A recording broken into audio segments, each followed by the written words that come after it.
Ah, that was a pro start. Ha ha. Aha. Aha. Pro streamer. I have like 2 buttons to press, right? 2 buttons. Thank you. Oh, mate. Sober Mirror, thank you so much for telling me. No sound. Can you all hear me now? There we are. Thank you so much for the sub, Taha. I was just saying hi to all of you. I was just saying welcome. It's nice to see you. It's good to see you all. Welcome Twitch fam. Welcome YouTube fam. Welcome Instagram fam. It's nice to see you. Thanks Instagram friends for pointing that out as well. And I'm sorry for the portrait cut on Instagram. There's not much I can do about that. It's in full landscape on Twitch and YouTube though. So you can enjoy the vibe for now. And yeah, wherever you want to be. Yeah, I could put volume up a notch. I could, indeed. What do you mean? The music or the talking or what now? Because I don't want to peak things. Oh, I see. It's that glitch. It's that system glitch of mine. Volume goes up right about now. Did that work? I don't think it did. Well, oh well. Voice audio. Yeah, I don't want to peak it. I've had complaints about it peaking all the time, so... But I will have a look for you, my friend. Yeah, I think it's just, I'm pretty quiet. Fair. Should be fine. Everything's right where it should be. But, yeah. Nice to see you, Drusif. It's nice to have you here. So today I'm planning to do a little educational segment. I've basically been planning to record this as a YouTube video for quite a long time. And yeah, I just figured why not make it a stream as well. Talk a little bit about what I do in private in the Malian Charm Academy. But this video is actually planned to be a public video, just something to help all of us out and to share some of the ideas that I have and talk a bit more about why I'm doubling down on like counting out polymeters and why this whole system is actually meaningful and not just painful and you know, a pain in the butt. But yeah. Drew, you say you're a counting denier. Tell me more. Tell me more about that. I want to know more about that. I really do. I'm also going to take my hoodie off because I'm sweating.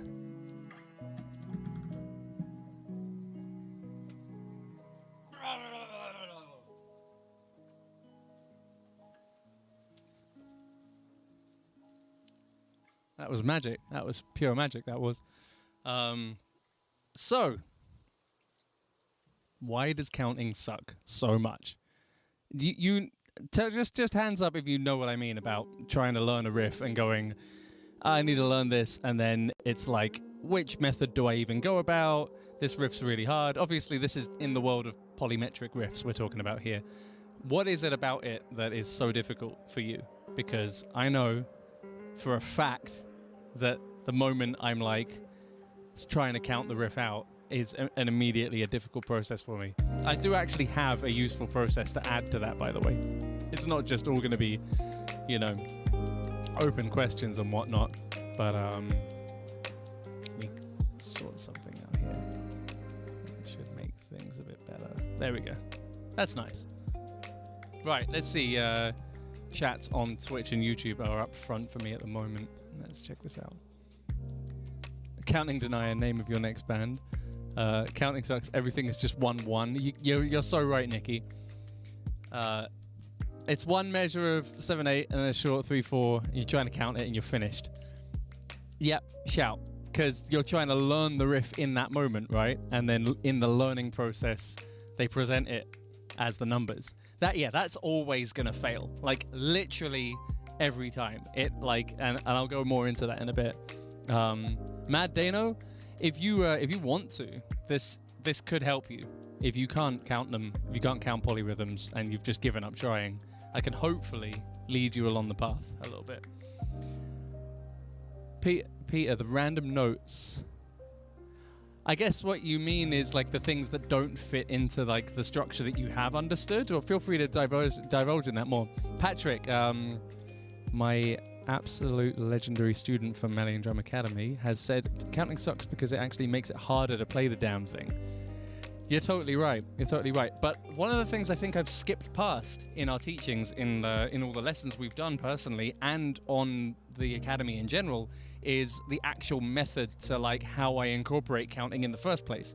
Because I've realized I've just been kind of coming at it a little bit like end heavy. I'm not talking about the initial learning process and how important that can be. That's what this is for, is really filling in a massive gap that I've realized that I've had. Everything is 4/4 if you stop being a nerd about it. Or is it the other way around? Is 4/4 the polymeter? Is 4/4 the thing that's added afterwards? It's the thing that everyone listens to, but I don't think it was. I'm talking about riffs that aren't actually built I'm talking about the progressive metals, the polymetric stuff, the genty stuff, the stuff where the riffs are confusing. It's like we talk about them actually just being in 4, but I don't think they are. I don't think they ever were. I think we've superimposed westernization onto something that doesn't sit so well, and it's just left. Yeah. Drew, I hear you. Brute forcing it into muscle memory. I like that. I like that because I know how that feels. Dark Souls, it's nice to see you, buddy. Thanks so much for the follow. Yeah, no, I'm all for you. Colton, let's see this. What are you saying? I'm playing a multi-percussion solo that switches from 7/8 to 6/16, 9/16, 4/8, 9/16 in the course of 5 measures. I'm gonna take your word for it that all adds up.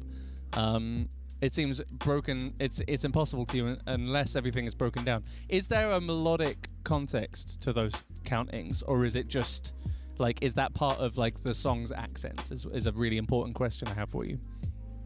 Memorizing patterns. You're damn right. You're damn right. I mean, you're obviously achieving it, Drew. Like, your process is probably amazing, and like, I don't want to step on your toes at all. Like, you've probably got it down in your own way, but it can just be so painful. What's up, Marimba? Messenger, Peter, you're saying the bridge bit. There's random hits in between. Messenger. Which song is that? I can't remember which one that is. Yeah.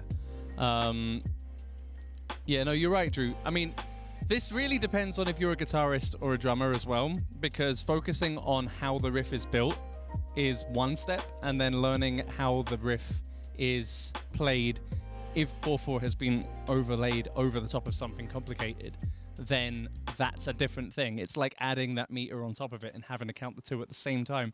Guitarists can actually stay in that world of not really having to. They can kind of feel it, but they don't have to. They're not actually holding the confidence of what that normal beat, that 4/4, 12/8, or whatever is over the top of it. Tesseract Messenger. I just can't pull it up in my mind from scratch. Like, I can't immediately think what it sounds like, but we'll reference it back later. I'll make a note for it later.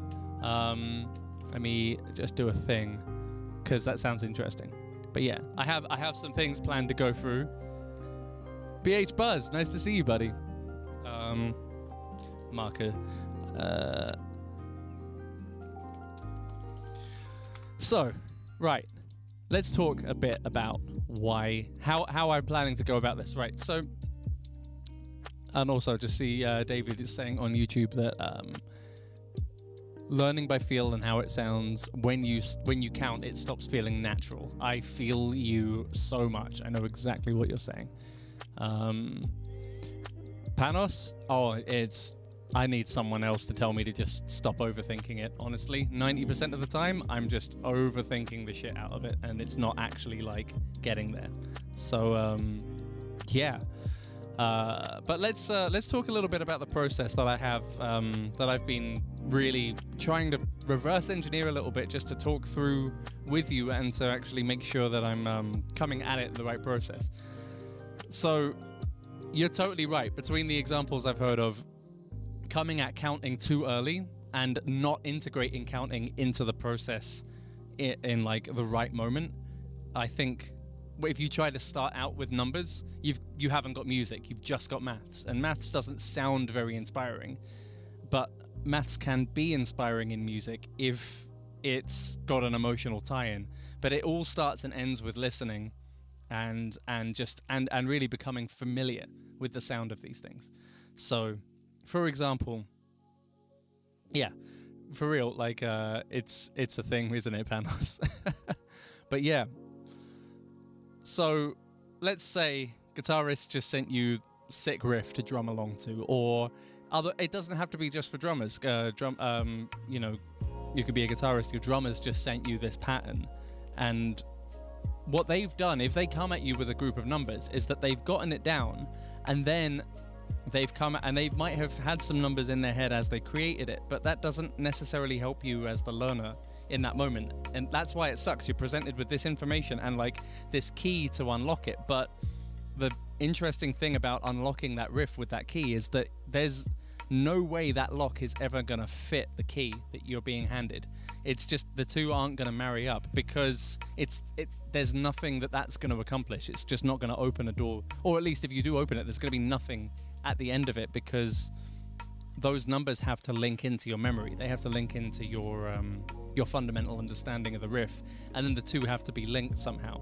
And I really, really find that actually learning the music by ear completely, also by definition, it locks you away from ever linking those two, because the process of actually understanding kind of the construction in a repeatable, measurable way, it just doesn't ever happen as long as you're fully in listening mode. Equally, listening to music and learning notation only, it can't result in an emotional experience by just running with the numbers. I'm sure you've all tried to write riffs by numbers where the notes take a back seat and the riff has no feeling to it. So you're potentially then stuck in this position of, do I have an awesome sounding riff that I can play one way and one way only, but I can't change anything about it, especially not on the fly, can't do any cool fills in the moment that match up, or you've got this great, technically awesome creation, but has no soul, and it's immemorable, and this is a rarer side to it. But, just see, let me know if that's resonating with you at all. Florian, you transcribed my version of Damar? Dude, that's awesome. That's some commitment right there. Yeah, let's scroll back up a little bit. Casting fear into doubt part.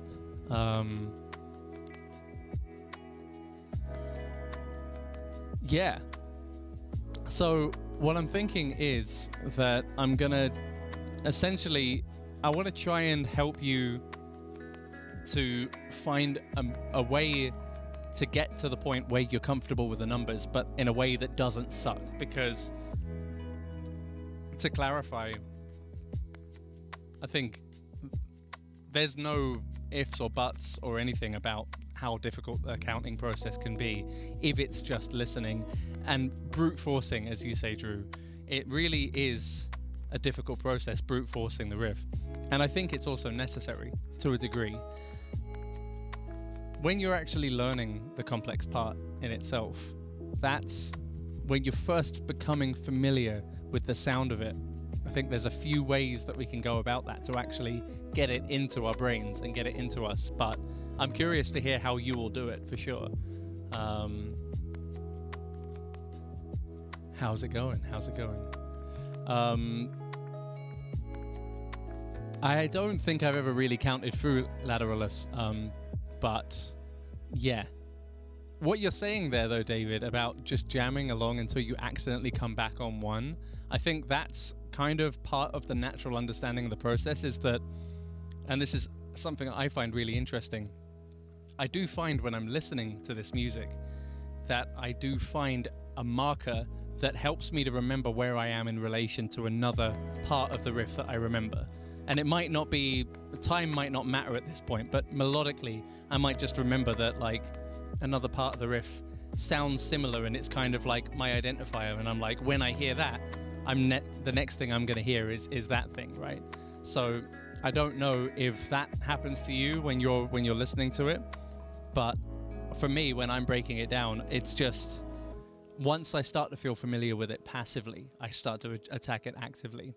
So I find that the passive learning processes can come first and be so helpful for learning tricky stuff, just for getting it, just generally bringing all the parts kind of into some form of memory that you can do something with. So I'm talking like a non-listening passive exercise, like cooking a meal, or not listening to an audiobook. That's a stupid example.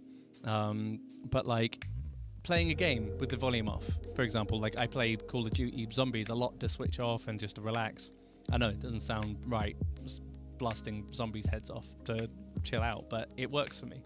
So I'll put a song in the background that I need to learn, and I'll just go game 15, 20 minutes, whatever time I've got. Because I feel like that time is, my brain is just, stuff is oozing in a way that I can't force it into in that way. Or when I'm cooking a meal, or, you know, potentially, or even just reading a book. So, but yeah, the musical cues are so important, aren't they? So Jakin, you're saying about imagining being able to count making the process so much quicker. You're totally right. But what I've been harping on about, and what all my lessons on the Academy are all based around, are examples of how to get counting so that you can make use of it, right? But I realized I missed a massive step. Getting to the point where being able to imagine the numbers musically by counting and actually do things creatively with them in the moment, that's a skill that I've only really realistically been comfortable for like the last 3, maybe 4 years max. I've got my entire 20-year drumming career that 16 at least of those years I wasn't comfortable doing that with. Yes, it is an amazing place that I'm at now. Yes, you can get there. Yes, there are easier ways of getting there. But Dan, thank you so much for the sub. And Taha, I didn't thank you for your one earlier as well, my friend, because I was in the middle of my audio thing. Thank you so much, my friends. I really appreciate the support. But yes, getting to that point where the numbers come not first, but come easily is a skill that can come once you've done it in a way where you've slowly brought it into your sphere, into like your comfort zone, essentially. And it's a muscle that you've exercised loads, like that first time that you managed to do offbeat hi-hat checks on your left hand, or you worked out another independent thing that you could do at the same time as playing a certain thing. So yeah, it's really fascinating, because I completely didn't go into detail on how to get to that point. And I've got a learning process that I've actually gone ahead and achieved a challenge that in one of my private Malian Drum Academy streams, one of my students, we were talking about counting numbers and breaking down riffs, and the song Juno by Tesseract came up, and I realized that I wanted to talk about its construction and I couldn't work it out. I had done in the past, but I'd forgotten it.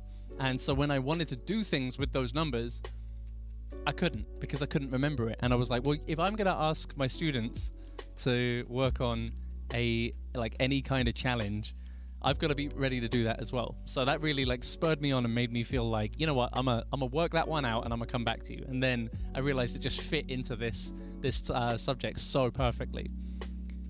Let's check back in with you on chat. 2 ways of understanding a complex part, Panos. Listening until you got the feel of it, like a wave. Yeah, for real. That comes with like whether or not it's through that passive methodology or active, where you're passively listening to it in the background and hoping that it sort of ebbs its way into your brain. Doesn't work on its own, but a really, really good part of that process, or actively actually analyzing it.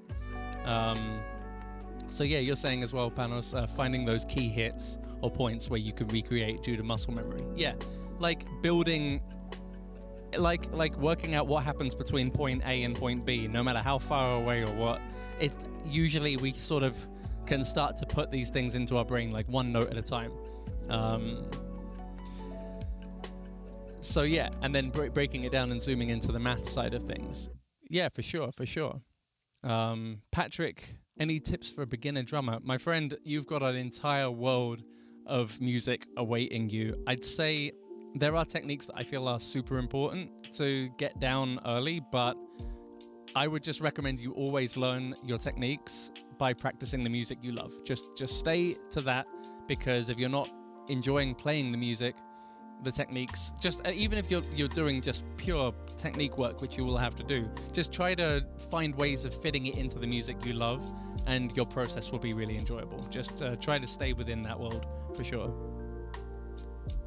Oh, 1 second.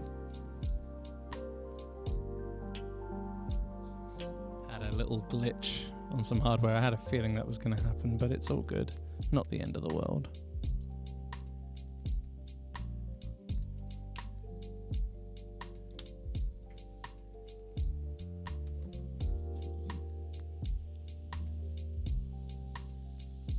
Oh, that's not working. Aha, I see why. I see that's a problem. That's all good. It's actually not ideal at all, but I can fix it. All good. I'm actually trying to record this whole thing as a podcast episode, and mainly for a YouTube video as well. But I believe I've thrown a recording drive on that doesn't have enough room for it, so I've got to clear some space on that now. Drummy Kit, this stream feels like a personal attack. It really isn't, and I'm really sorry that it felt like that, but that's kind of like, I wanted it to hit. I wanted it to put you in that zone of like, hang on a minute, yes, that does suck.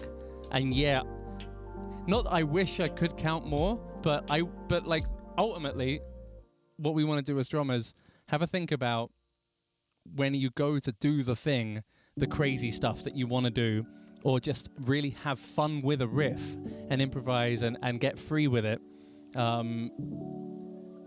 Being able to actually find your way around a complex construction, that is where the counting comes in. That's the spot. Like, that's where it needs to be. Let me find this cable so I can get back to recording and we can continue this wonderful thing. Apologies for the short interruption.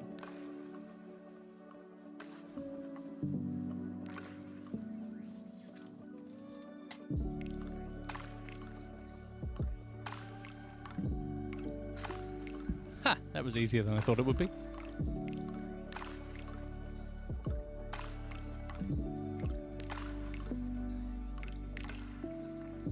We've lost the mic, but you still got the mic.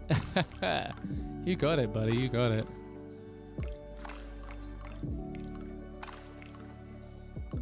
Aha! That's a humongous 1.73 terabyte folder that I can totally delete.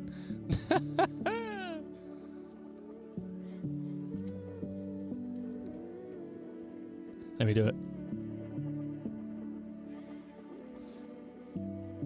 Music counting turns into a chore. Bro, I feel you. And I'm sorry. I'm sorry if it does feel that way. However, it can be fun. The result is fun. The result is worth it. But the process sucks.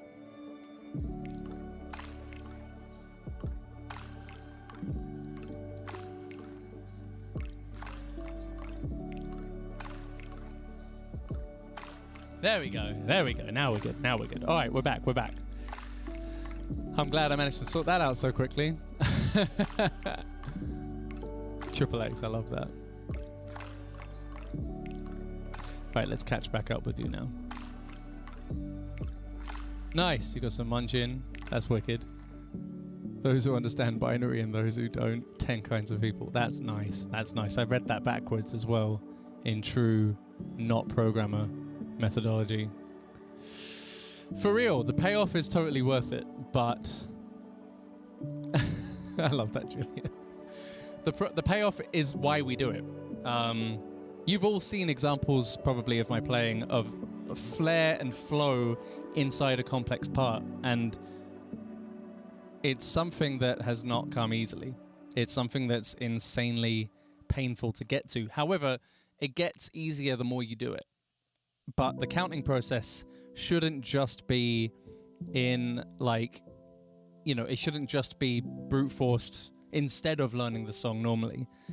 And something that I started to realize a while ago was that I wasn't incorporating counting in the learning process at all. I wasn't ever really sitting and going, hey, if I really look at that, what is it? And if I can find what it is, can I do more with that? Because what's happened naturally over the years is that I found my way to, after just doing so many different things, eventually found the result came about of being able to see the number of phrases, like the kind of amount of hits, if you will, in any particular musical idea will start to overlap with others. And it made me realize I wish I'd seen it so much earlier, because it could have helped with the learning process, and it could have helped with kind of improvising and developing that vocabulary earlier on in a way that was more modular and that could fit in, you know, fill ideas that can be 5 notes, 6 notes long, can start to fit into other songs. I realized I'd wasted about 10 years of going about it a very brute force and unplanned way, and not really you know, optimizing my process. And as I've started to optimize that process, I thought, let's just make sure that for other drummers who are struggling with that, let's try and help them to get there sooner, easier, more effectively. So that's kind of the point behind it all. What I want to do is kind of show you what a learning process would look like for me with the help of a bit of Tesseract, if you're up for that. I want to totally show you what it would be like. I've already done this process once, I will say that much. This will not be the first time that I'm showing that process off. But, and I've kind of gone ahead and remade the riff as well in a MIDI form. So apologies that the riff doesn't sound particularly as smooth and nice as the original song does. But I've got two riffs from the song Juno here. You'll recognize this one if you've heard the song. If you haven't, then this will be an odd way to first hear it. But what I've got is the first, basically the complex riffs of the song, which is almost the same riff, but done in two different kind of master time signatures. Something, something, something, where's J? Where's J? Yeah, where's J? Here's what it sounds like.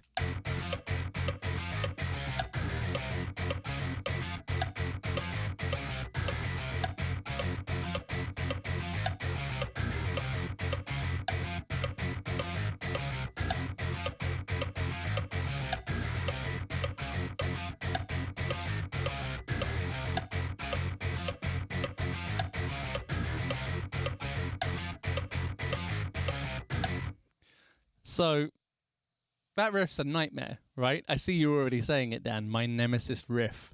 It kind of is a nemesis riff. It was to me when I was learning for Portals. That's for absolute sure. And one thing I'm actually a little annoyed about with myself is that I didn't make a vlog of the actual learning tabbing initial process, because that's the most powerful moment I could have. The actual playing of it and refining it. The magic comes here. The magic comes in this moment. It's why I'm not at the kit. It's why if I were learning this song for the first time, I'm going to show you how I went about that and how this links to the numbers and the counting and everything and how it all makes sense. Ackle is certainly not out of a job. This has no feel compared to the actual OG of the song. Like, you know, you can't compare to this.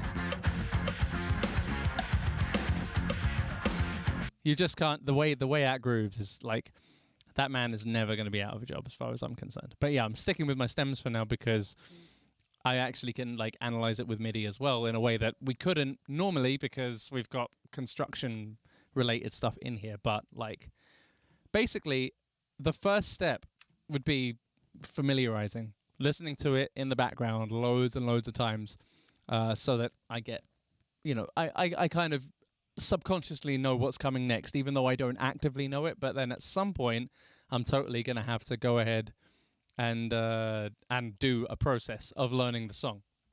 This is what my brute force process looks like. It's not brute forcing just hitting a couple of notes and then hitting a couple more. I go ahead and tab the dang thing out. So I've got one of my favorite drum programs up. It's the Mixwave Gojira plugin. Just sounds banging straight out the bat, but there's so many great sounding plugins out there. So I'll go ahead and work out what the kick pattern is, but I'll have lined up a DAW session with the song.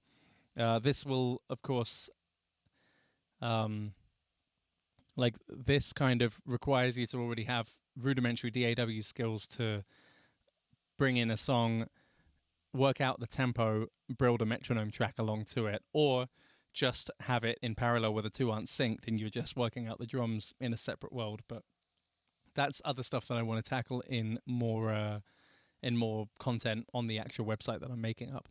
But let's just assume that you've got this together for now, that you've got a click track and a MIDI that's lined up to the music. So basically, I'll go ahead and go through note by note until I've actually got the thing. So if I were doing this first time, this process gets faster as well the more you do it.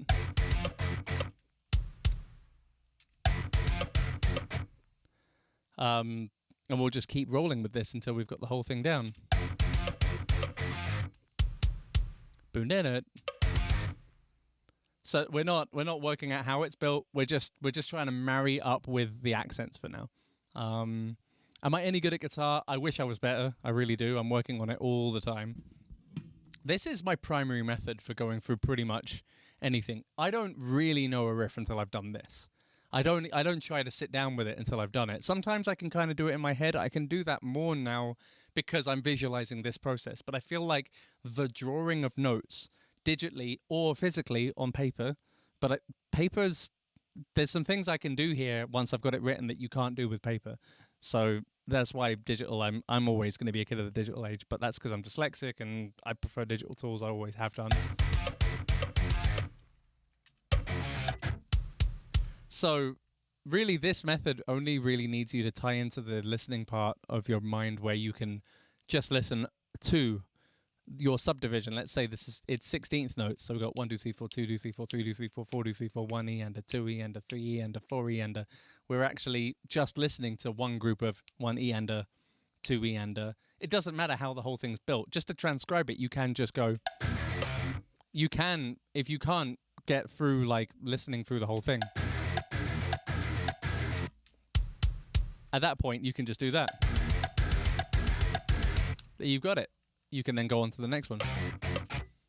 Dun, dun, dun. And here's where it starts. There's a. It's like small enough that it's memorable, right?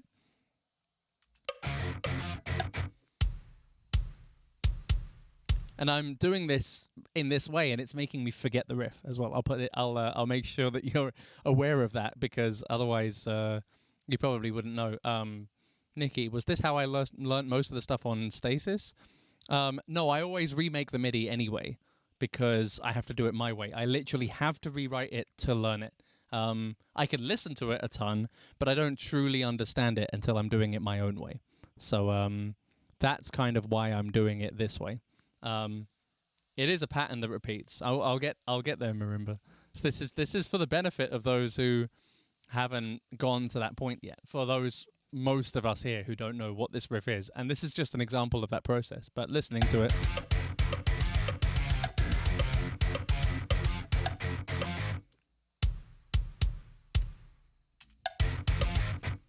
And we go through that process.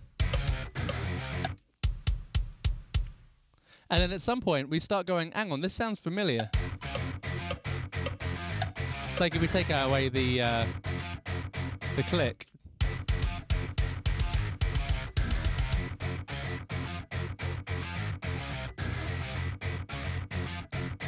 Like, is it just me, or can we hear something repeating here?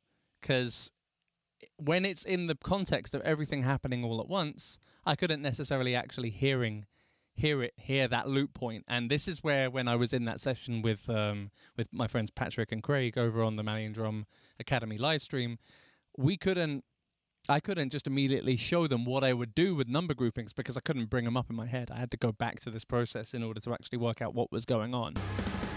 Renee, thank you so much.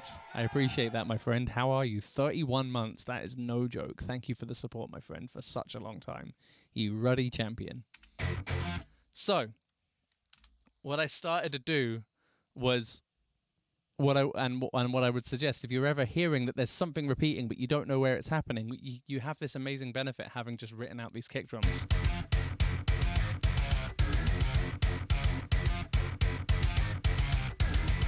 So, for example, one thing I can see, and I can see immediately as a looping thing, is this. You've got these notes here. So I'm going to try and go backwards and try and find out where was the last new piece of information. This is really one of the most painful processes, though, is doing this in a song that you don't know. So I'm going to encourage you to throw some songs at me that I don't know, and I'll try just a riff, and I'll try and show you what that process would actually look like. But I'll continue the thought process for now. So have a think in the back of your head, come up with some ideas. I'll have to have a quick listen to them later on, and we'll shoot them out. But for now, we'll stick with this.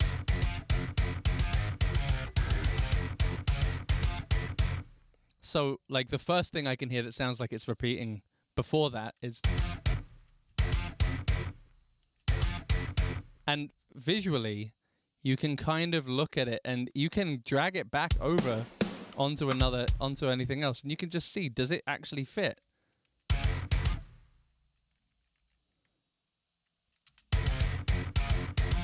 So that didn't look like it fit, but then dun dun dun.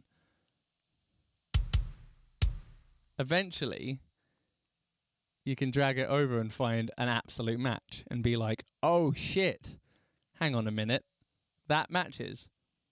So if we draw another note in here and try to find that point,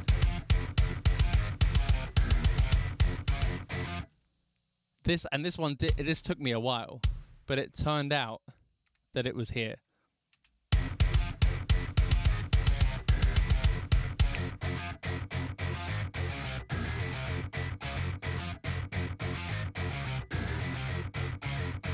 I missed it that last time. But if you go ahead and take that as a pattern, and I hit Control D to duplicate,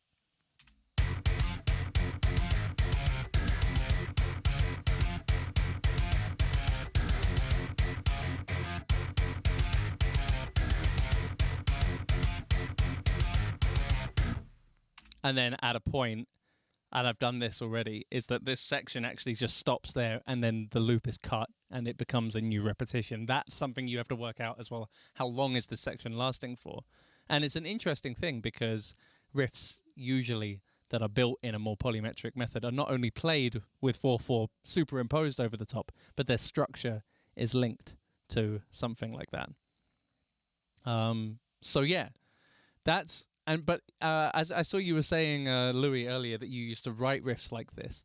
This is where writing riffs like this is such a difficult thing because there needs to be more emotionally going on than just the numbers game. However, exercising the numbers game and linking it into natural songwriting techniques results in amazing things. And it's one of the things that writers like Ackle absolutely nail, is that they've got this amazing construction and this ability to construct ideas in a way where they can now freely flow over the bar line, and then they can hear all these things happening. And Ackle sneaks some nut stuff in. Brown does it too. Paul is nuts for it as well.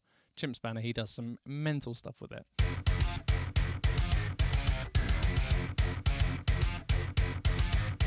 Anyway, this has no beat to it, right? So this is where the whole it's in 4/4 works, because if you do this and you loop that, maybe we'll put it on a china actually. There's a china.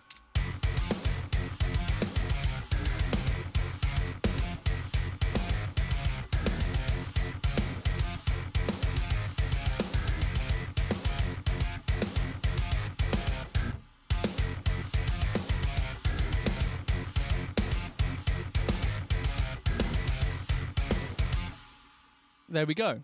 That's the riff. That's because you're a raw. It's so raw. It's not even the MIDI map that I like. That's why I couldn't find that china there. That's literally just out the box. So again, just to visualize it, it doesn't help because this is all just a single line, right? When we're playing as drummers, this is why counting on its own doesn't work, because it's just like number and number and number and number and number and number and number and number and number. That doesn't get you anywhere. That literally doesn't get you. That's just you playing loops. And also, obviously, the playing of this actual riff, I'll point out, Jay plays it with a single foot, which adds some ghost note energy, and there's a hi-hat pedal going on. So there are kicks that have been lost for the economy of drumming with a single bass kick instead of like the economy that's been gained by playing it with one kick and adding the hi-hats has deleted some kick drums. But ultimately, this is the construction that's going on underneath. So I'm just sticking with this as a simplified version, but we can embellish these parts when we actually bring them to the kit. But in terms of how this helps us, is that I know for a fact when I'm behind the kit, I'm still going to have to learn to play this. I'm talking as if I haven't learned it. When I learned it, I did have to do this. It helped me a little bit knowing that this was as long as the pattern was. That did put me in an advantageous position. It didn't do the work for me. It didn't mean that I can suddenly screw around with those numbers. In fact, the thing I was talking about doing with the numbers and why I feel like counting is such an awesome thing when you can do it is that I hadn't even gone to the point that I was expressing. So I'm actually going to try and go there today and break through some new ground in terms of actually breaking this down further.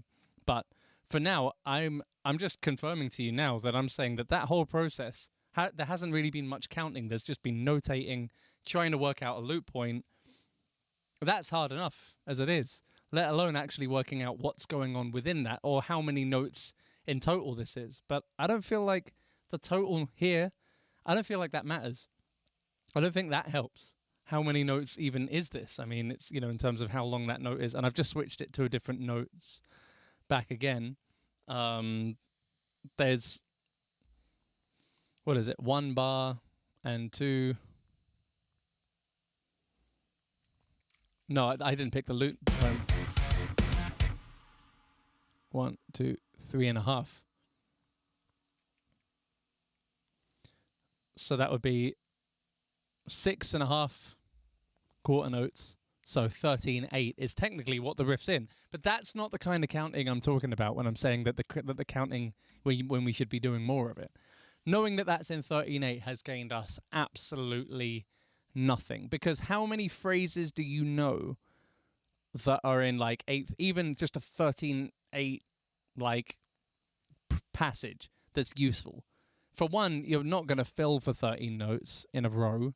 If you were, knowing that you can only start it at the beginning and the end of that large chunk is so limiting that you literally can never ever do anything other than a technical exercise with that information. Like, you can't. It just ends there.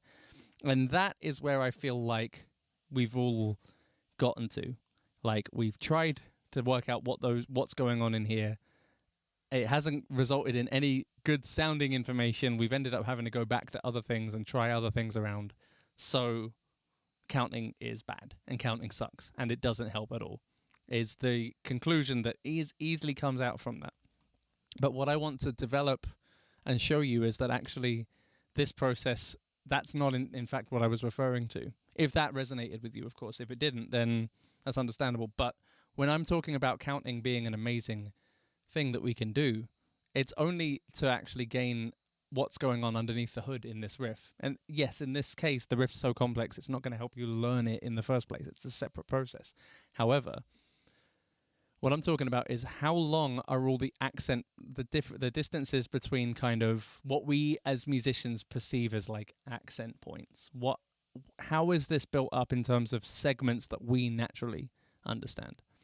So where are these moments? This is the most objective part of this whole process. And I think this is where a lot of personality is. How I hear the breakdown of this riff is going to be different to how you hear it and how all of us hear it. And that's a good thing. There's no one way to do this at all. This is just how we would work it out. Like, you know, what other way would we come about this? What I mean by that is, so we could just look at this as groups of notes. Let me mute up the drums for a second. You could think of it as just dun, dun, dun, dun, or dun, dun, and dun, dun, dun, as sections. One thing I think we could probably all agree on, close enough, either one of these two. Da-da-da, da-da. Some of us would hear it as da-da-da, da-da-da. If we're talking complete breakdown, just a whole bunch of disconnected segments of music. Da-da-da, da-da-da. Or some of us will hear it more as da-da and da-da, da-da and da-da, da-da, da-da, da-da, da-da. This is the micro I'm referring to when I'm talking about actually breaking it down. I can do this with the MIDI information, and it doesn't really matter that I've got MIDI. You shouldn't need it. You can even pull the drums out of songs to work with in DAWs with tools like Moises. I don't know if you've heard of that, MOISES. It's like AI remove the drums from whatever song you're working on. So, for my mind, just for the sake of how, basically giving you an example of how this works, I'll unmute all of this, and I'm going to then just mute the regions so that I can draw a parallel MIDI file along the same part. But I'm going to just put kick drums where I hear microsections. And this might be where one of the things that you recognize in Monuments music comes out is the idea of a subgroove, like the contextual idea.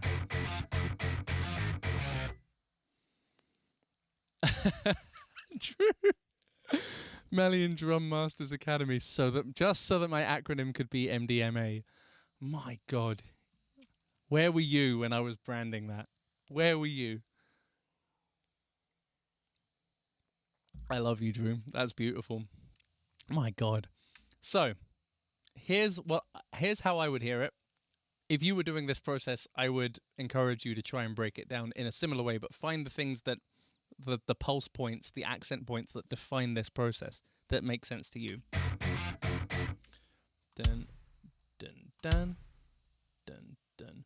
To me, in terms of a construction,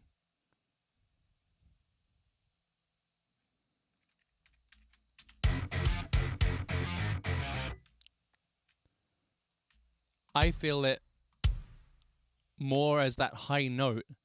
Dun, da-da, and da-da is like a loop point to me. So, I screwed it up there. Da-da, da-da.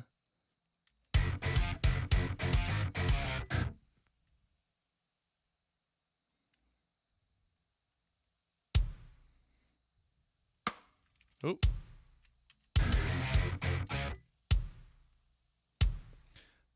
There's a reasoning behind this, and this process is that you see, I just went into my brain there. I had to kind of try and imagine how I'm voicing this in my own head. Again, I don't want to miss out on that process with you. But what I want to refer to you first is when I just play this, this might not sound right to you at first, but I'll explain why I've tried to break it down into these number groupings in a second.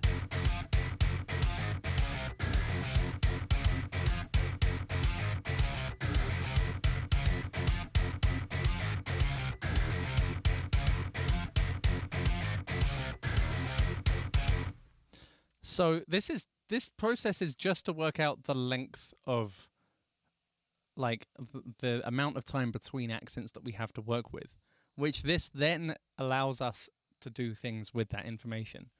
So true, this isn't necessarily the most helpful thing because it's just, I'm going to put these on pedal hats for now just so that there's something.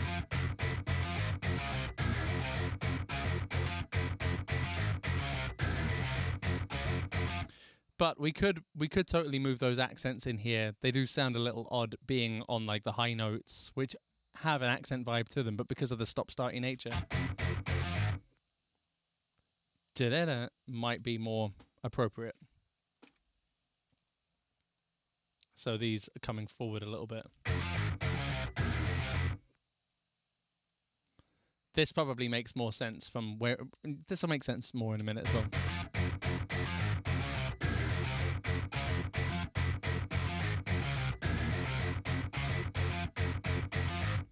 So you might be completely lost at this point, but if we have a bunch of cool drum vocabulary at our disposal, riffs that we already know, things that we're already comfortable with, and we start to think of them as how many cool ideas do I know that I can make happen over 3 notes in general.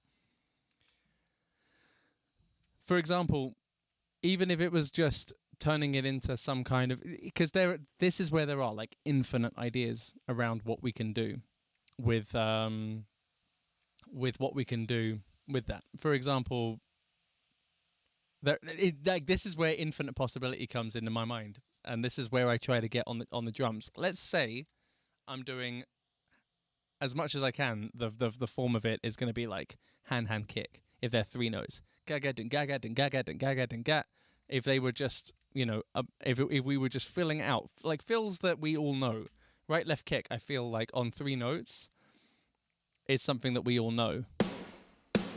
I'm just going to do them on snares for now because we could do other things with them. And I'm going to bring this down onto something that isn't audible. It's just being played. So this, I only did it so that I knew that this was 3 notes long. On the 2-note pattern, we could do just a snare and a kick. Same thing for the 2-note. if that's our rule, if it's 3 notes, we do gagadun. If it's 2 notes, we go gadun. If it's 2 notes, it's again 2 notes, 2 notes, 3 groups of 2 notes, 3 groups of 4 notes. This isn't how the riff was made, but it is how we're understanding it. 2 hands, 2 feet. We've all played that fill. We might not have done it in this way, but we've all played that fill. So we have 50, 100, 150 different kinds of fills that we've done with that in terms of like ways you can phrase it. Maybe it's not that many. Maybe it's more like 10. Doesn't really matter. We've done it before. We've got 2 notes here. Cool. 2 notes. 2 notes. 1 note. So that would now mean that this sounds like this.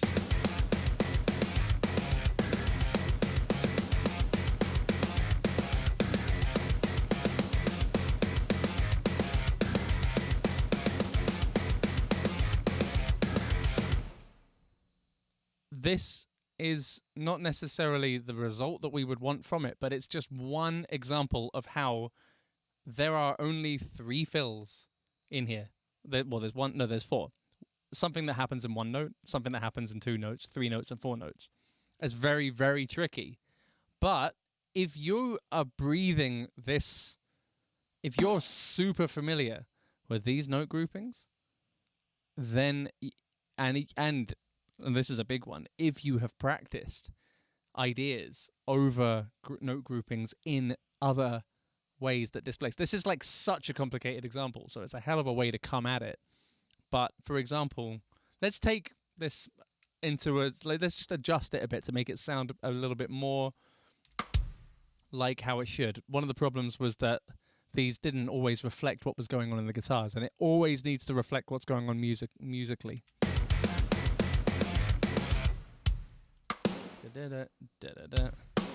So I'm turning these 4 notes actually into 3 snares, 3 hands and 1 kick. I'm trying to match the guitars with it. And this is where we try to marry numbers with music. We're still utilizing the fact that we're starting fills on these anchor points, and we use that to count out, like as a learning tool, just to know how long each bit is. You know, saying that our new construction is 3/16, 2/16, 2/16, 2/16, 4/16, 4/16, 4/16, 2/16, 2/16, 1/16. Forgetting the 16s, the thing that might make more sense is 3, 2, 2, 2, 4, 4, 4, 2, 2, 1, 1, and then loop the thing. Now, immediately, that would not be fun. But if you put those notes out in front of you and you have no click, and you just have to go 3 notes, okay, dun, 2 notes, and then maybe it's a flam and a kick, Glendon. 3 of those. And I'm just saying numbers without the click, without the song, without anything else, and you just give yourself the ability to just play these things in a row. I'll take this over to the drum kit and demonstrate that.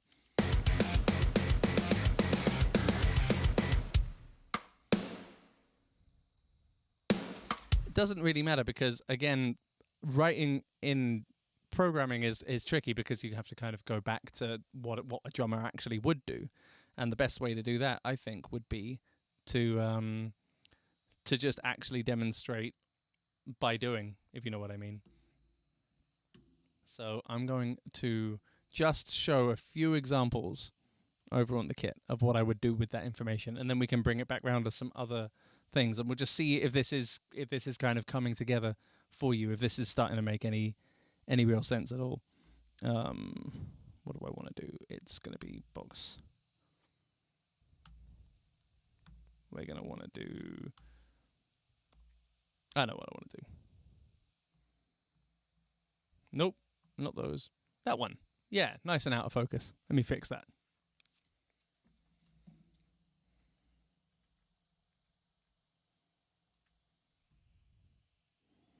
Will be 2 seconds while I flip modes over here.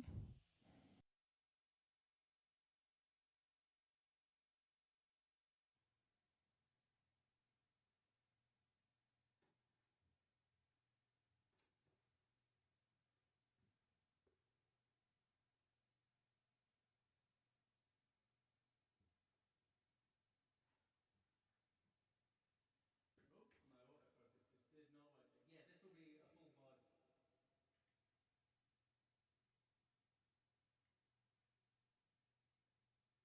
Oh, there we go. Yeah, this will be a full VOD. I'm also going to make like a dedicated short video out of this for YouTube as well. I've just got to move over to into that world, and it's not 100% prepared, so that'll take me just a second.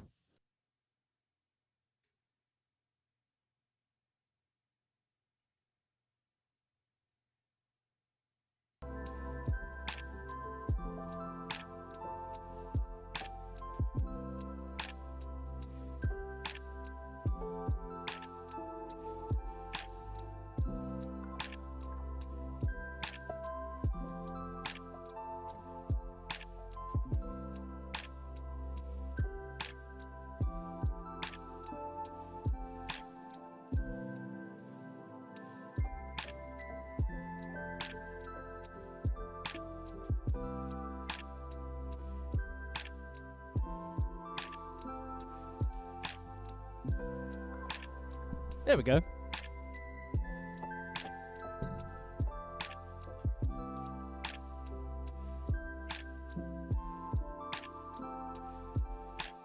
Hello from the other side.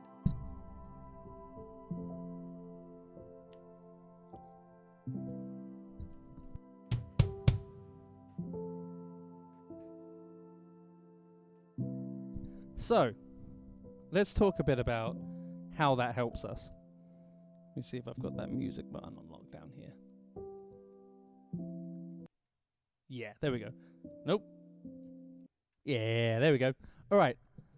So, big reverb there.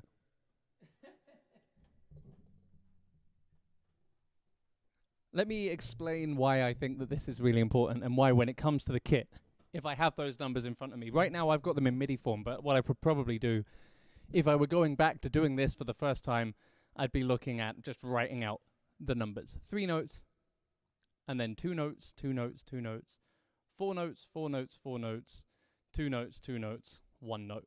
Just the numbers. 3, 2, 2, 2, 4, 4, 4, 2, 2, 1. And all I would try to do is go through a set of, you know, again, it's a complex move. I wouldn't necessarily do this as the first one, but it is something that you could do because you don't have to play it to a click. You don't have to play a backbeat along it.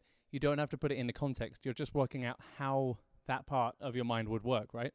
So then if we do have even just playing, you know, one kick drum on each of those starting points and a snare drum in between, or a snare on each starting point and kicks in between. It doesn't really matter if it's musical yet, if it matches the system of what the music's going on. At least it puts us in the right form as players.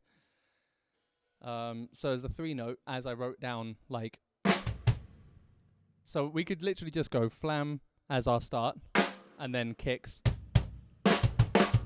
So if they were just 3 notes in a row, it would be.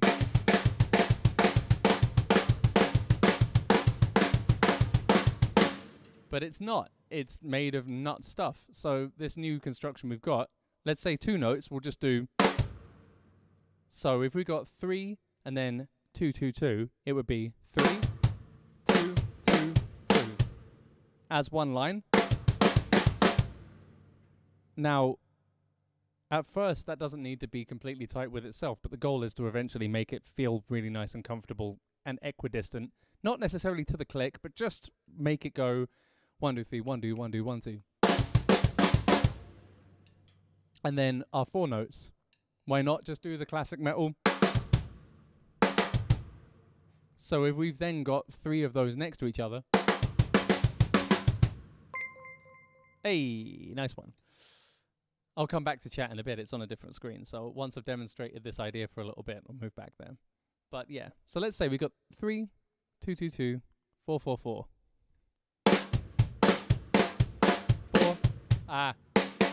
4, 4. And then just to finish it out, we got then 2 2s. And then 1 random note on its own.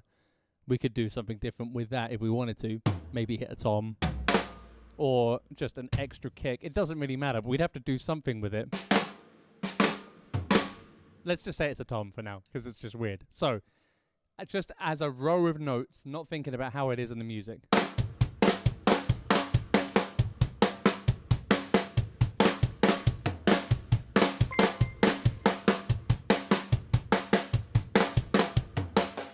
you see what I mean? Ah.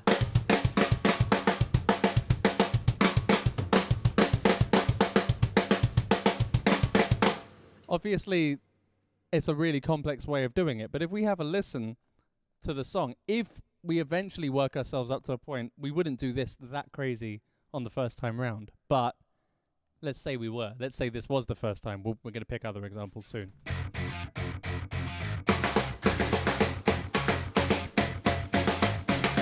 Here's the groups.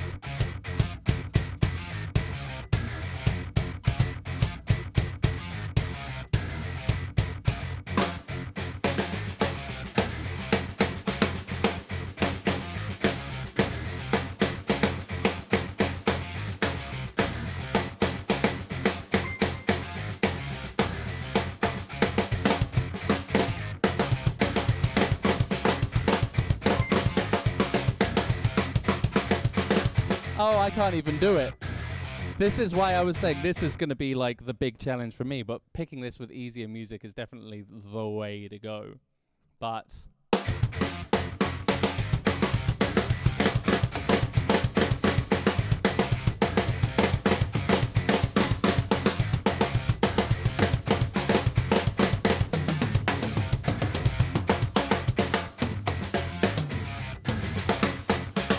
the goal is to start thinking of it more as a sequence of notes than doing it within the whole.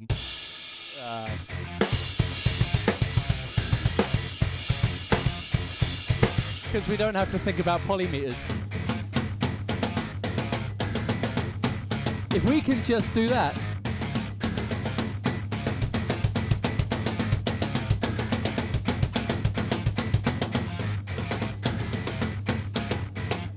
The counting could be more about like which part of that makes you articulate that something new is coming, that you know where it's coming, so that you can be free if you were to try and fill within it.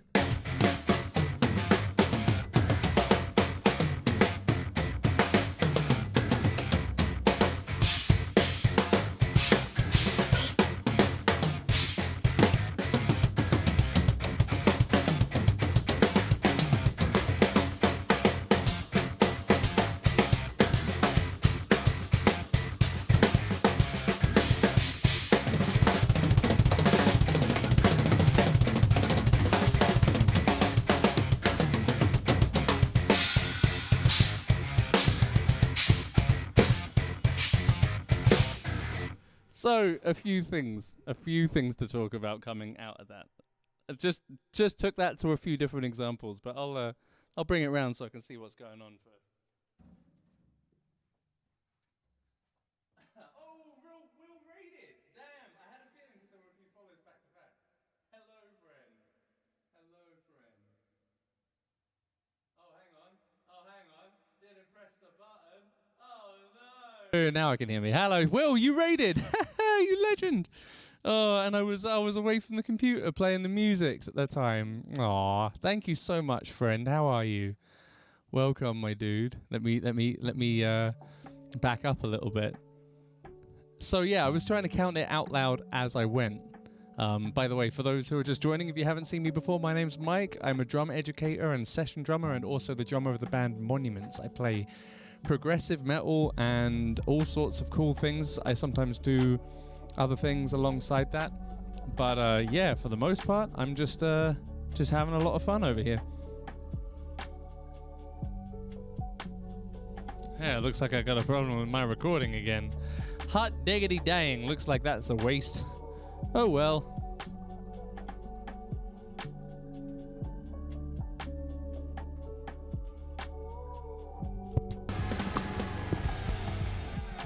Well, so much for my YouTube video. It's okay. This is fun anyway. I'm gonna try one more time. Nope, that's just not working now. Completely locked up. Okay, that wasn't reliable at all. I know why though. It's because I didn't format my thing. All right, friends, let me catch up. Triple X, thank you so much for gifting that. Right, let's catch up with the old chat here. How are you, friends? This has become entirely a Twitch stream and not a YouTube video because of a fault with the recording system. So that's completely fine. I can live with that. It's not a joke. This went from you can do this to bet you can't play this. All right. I'm going to talk to you through what that process was and why it went so ham in that moment as well. Florian, you're super welcome. It's what I want to do. It's educating is just a huge thing that I want to do right now. But when I was going through that, the whole idea behind going through those numbers groups was just to get into the mindset of what would you do with those numbers. The things I then started to do with that were to then, instead of having this kind of hypothetical numbers group, I tried to use the music in a more natural way to make new groupings. And that usually becomes play the notes you hear on one thing and play the gaps between it on another thing. So that's when I started playing hand, hand, hand, hand, hand, hand, hand, hand, hand, hand, hand, hand, hand, hand, hand, hand, hand on anything. Started out just on snare.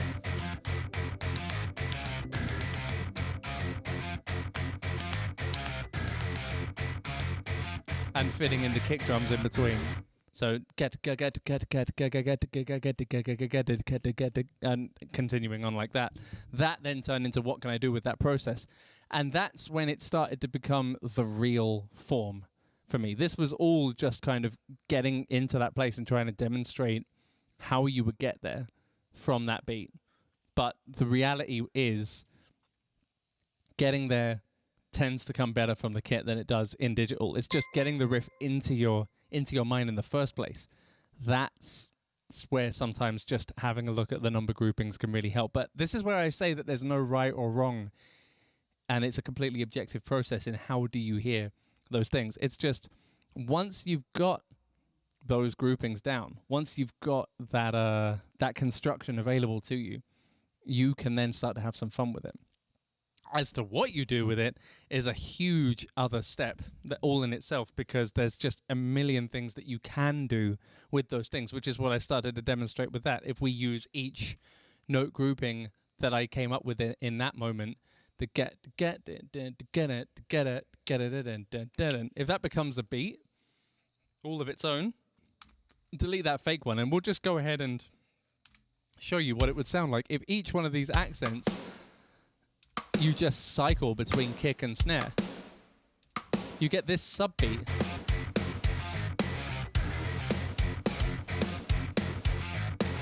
I'm not a huge fan of what those accents are in hindsight.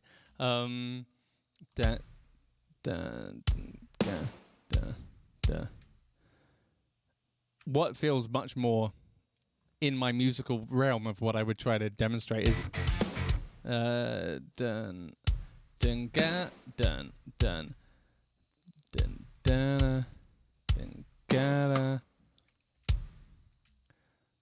dun dun dun dun dun dun ga dun, and then where does that go?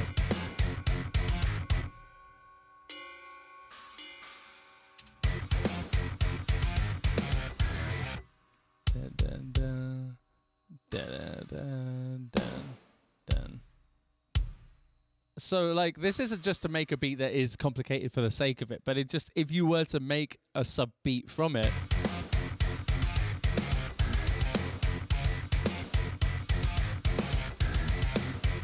you'd have like these,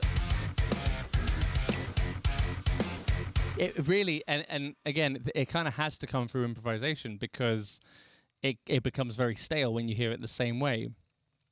But yeah, this is part of where that flair comes from, and you can't get there without these number groups kind of feeling confident in some way. It's like counting has just led you to the point where you've then suddenly started to become able to reference your vocabulary and your place within the bar within the process of something else. It's kind of just opened you access to something else. I'm going to just go ahead and say that, Will, you found the way a while ago by being here. Surely. I don't know if it's about being in a band, but just being a musician. You've found ways. You've found ways to monetize what you do. Just bringing this onto a complete tangent, but I see it's just becoming a thing on the old chat. You know how it is to build a community and to connect with an audience and to find ways to be supported in the process of doing that. It's just a matter of the material matching the thing that you do, and just making sure that it's something you actually enjoy doing. In terms of actually being in a band and making money, I don't think any of them do, other than the obvious humongous bands. But you know, we find things that we like doing. For example, with Malian Drum Academy, with my drum academy, I'm taking what I do and providing a service on top of that, and trying to help people do the same thing. It's exactly what we're doing here, just chatting through ideas and showing you ways that you might not have thought about these riffs before. But over at MDMA. I love that new advert that you've made. Actually, I was also going to mention to you at a point today that I'm actually launching a November sale over on Malian Drum Academy this month with a code November50. You can go ahead and get yourself a full half price off your first month. The Drum Academy is not necessarily dedicated to drummers exclusively. The idea at the moment, everything is optimized for players and those interested in the composition of it, but the intention is to make courses along the way that help people just engineering drums. At the moment, I'm working on a self-engineering course for drummers who just want to record themselves, because the next batch of courses are going to be based around consistency and how you play and analyzing how you play. Recording yourself is a given in that process. So I'm going to do a full-blown how to record yourself when location and budget are an issue and you're the only person in the room as well. It's what I had to do for my entire... And the more I think about it, that's what led me to doing a better job of all of this kind of stuff, was recording myself in the moment sectionally and just trying to have fun with a section. Just doing it over and over again, and then listening back, finding the ones I wanted, practicing those ones, going back and forth with myself. I wouldn't be the drummer I am today if it weren't for that. Literally wouldn't be for that without that process. So that's why I'm going for that. Patrick, I love that you're endorsing this, but yeah, for real, with Malian Drum Academy, there's a whole range of digital lessons, including an entire polymetric confidence course that's designed to work your way through understanding how riffs displace in a very basic way with a whole bunch of playthrough material. It's a lot of fun. The beginnings of the sections are all free trials, but also I've included from today a 7-day free trial. So you can go ahead, log on and sign up to Malian Drum Academy. Try it out for a full 7 days. You can just really get a vibe for how those interactive tabbed lessons and everything all work, and how I've put painstakingly through hundreds and hundreds of lessons of I think maybe actually more like 100 at this point. I know there are 50 in the Polymetric Confidence course, but there are also fully annotated Monuments playthroughs of, at the moment, Lavos and Either Creator, and you can slow down and speed up while seeing the tabs all in time. You can choose the camera angle. You can even mute the music using it. It's a great tool, and I recommend you just have a look and check it out if you want to have some look, because those polymetric confidence courses in particular are really good at developing just hearing these riffs in the first place. For example, we could totally look at one of those songs that you were wanting to look at in the chat, other ones that you can suggest.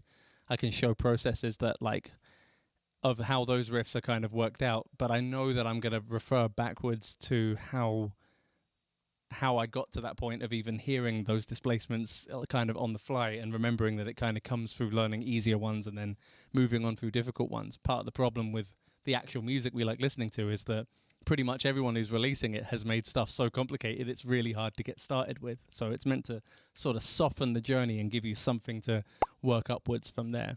You want to do a car bomb analysis?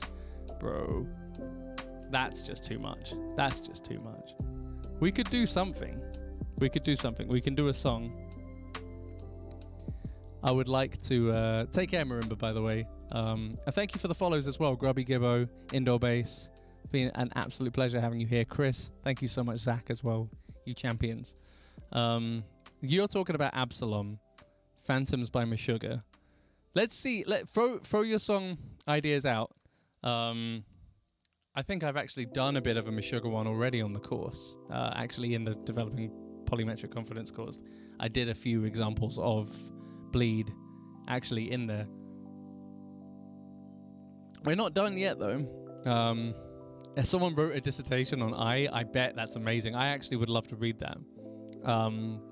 So we got someone who wants Phantom, someone who wants Absalom by Periphery. There's a couple of options there, but someone else wants. And Phantoms is not one that I know. I can use the riff that you sent. Yeah, we had a look through that as well, and that's one of the things I love doing in the private streams on Malian Drum Academy as well, because we do regular streaming, take content from musicians' own stuff and actually break them down in kind of like a focus circle on a live stream where we really listen to those things. So I want to save that for those moments where we can really show each other parallels of our own music and get some like in-depth analysis into students' own music in that process.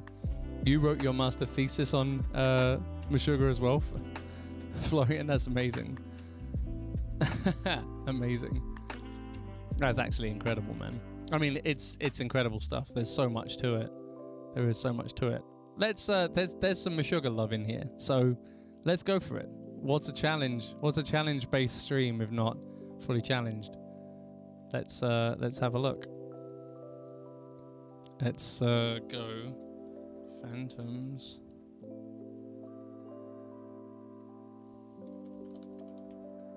By Meshuggah.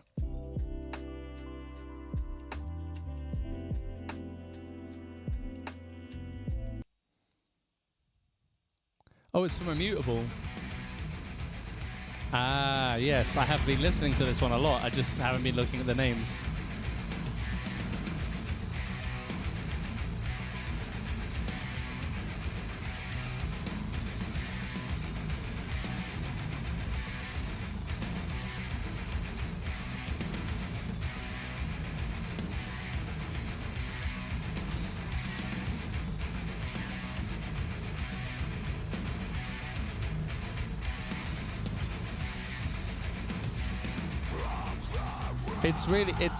I'm trying to work out how repetitive it is, but I can't do it immediately. I'll have to. Oh, it got more complicated there, didn't it? Well, I think the most important first off thing that I was talking about is making sure that we're actually having a listen to it. And that, again, you remember that given I said about setting it up in the DAW? Let's just do it together. Let's just have a look at it right now. What will that process look like? What's up, Vernage? How you doing, my friend? So let's do it. I'm just going to go ahead and hit record and listen to the song.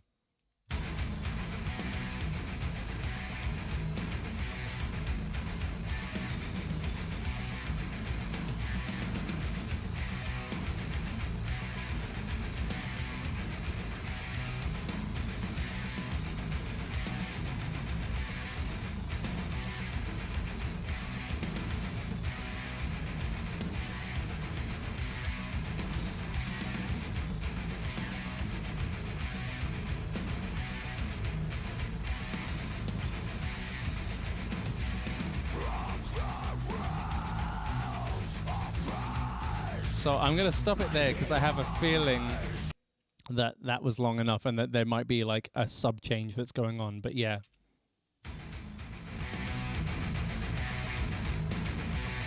Wow, that ended up coming out completely mono. That sounds awful, but at least I recorded it.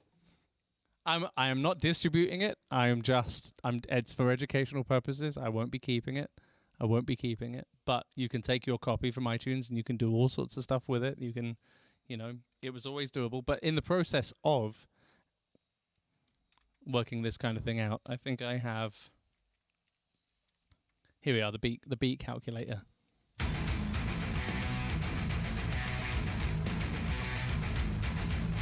Got to reverse engineer a click track somehow, right? 220. It gave me 220. So into my tempo track, I write into this new section. Oh, that was 200. 220. Let's try that. And then just drag the first note onto the kick. This is assuming there was a click in the first place. You kind of have to hope that there was.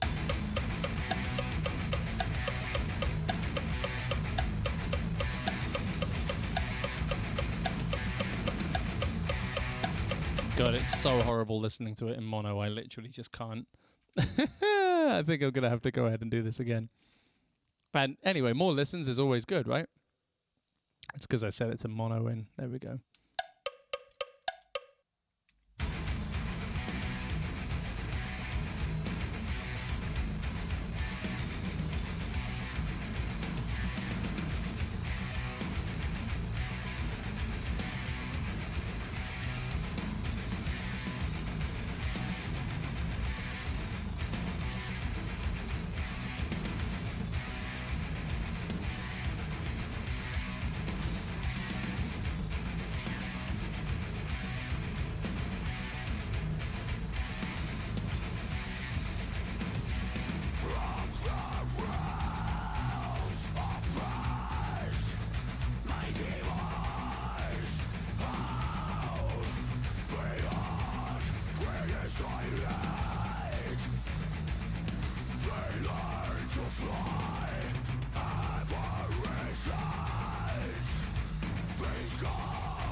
I'll just stop it at that point because I literally don't know what in the heck else would be happening here. But we're here to work it out.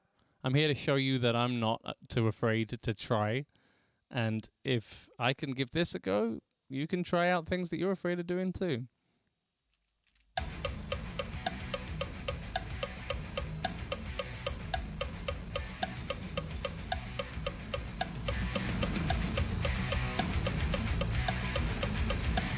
Just see how far that click works. Skip forward a bit.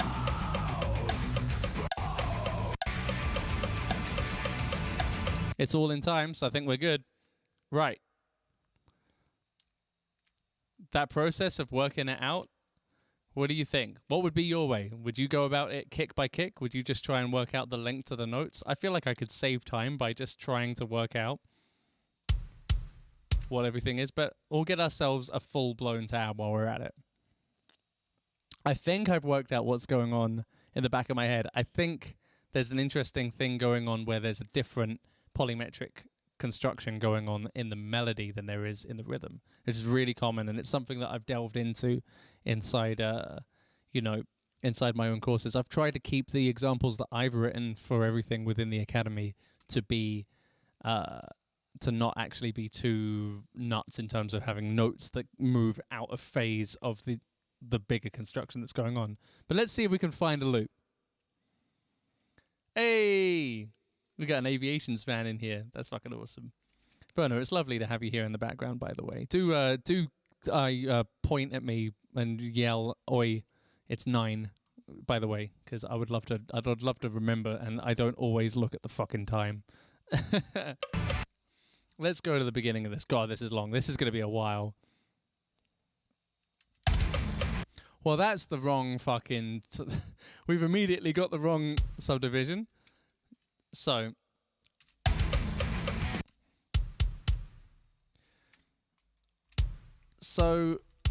I'm going to do a thing where I'm going to utilize the two kicks I have so that I can use another one to tell me, because there's clearly a note movement of these sections are all note 1, 2, 3, 1, 2, 3, but note 3 being the octave up. That much I've picked up. So I'm just going to utilize two notes of kick, B and C, just so that I can give myself a visual representation of where the high note is for now.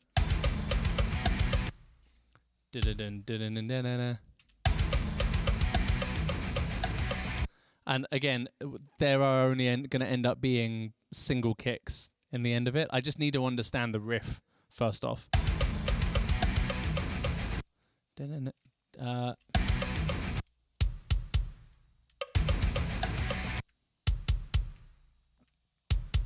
To be fair, we could do this with single kicks. It would probably help us down the line.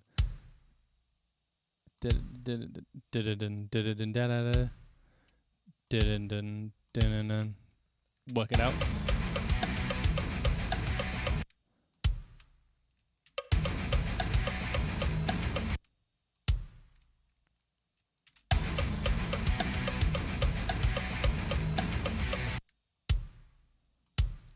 Because we're just going to try and work out what the construction is. At some point, we're going to have to find where this loop is.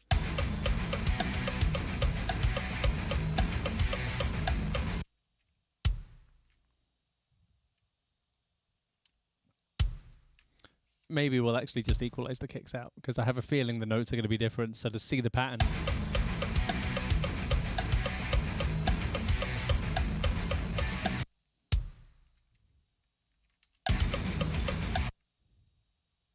Let me guess, is this going to be 4 in a row?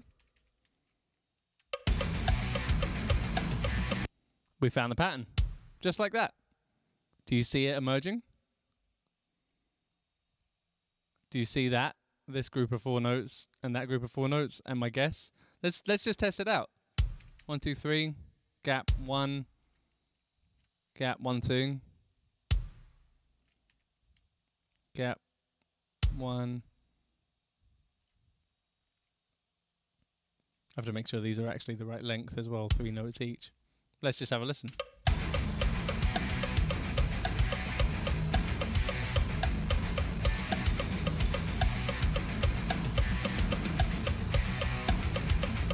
Yep, okay.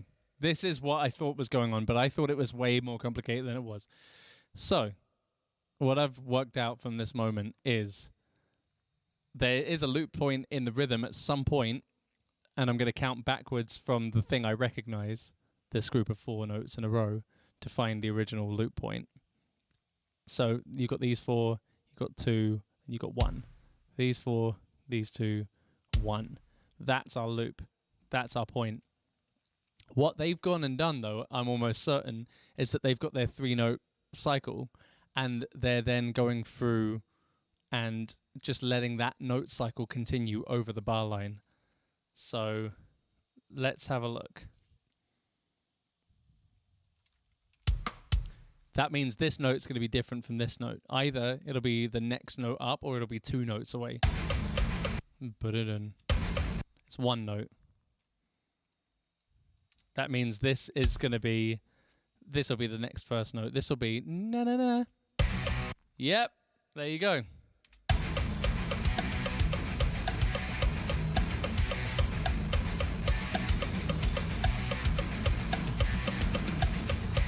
But this is good from a drummer's perspective. This means all we have to think about is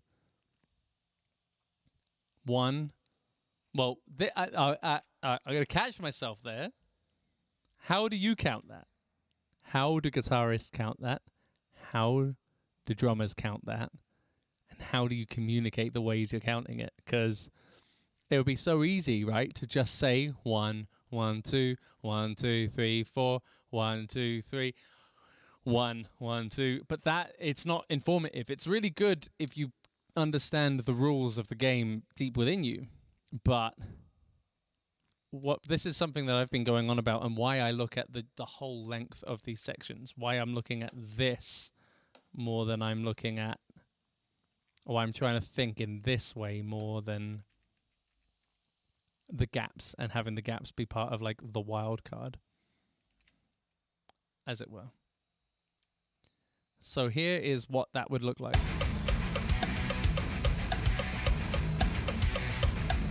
So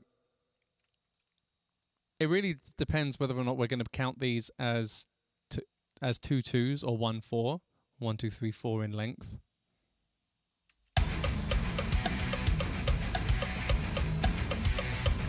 But I'm hearing the drums are always playing it as 2 2s. Every time a 4 comes up, it's being played as 2 2s. So then we've got, and I'll get that up onto the kick now.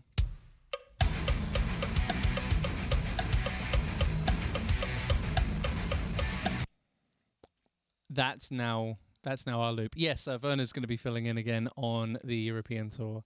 It's going to be good fun. Yeah, Swanee's well busy with the things he's got going on, being Europe touring and everything that's going on. It's a Vernage run for us, my friend, and I am stoked for more of that Verniness in his Urkelussi.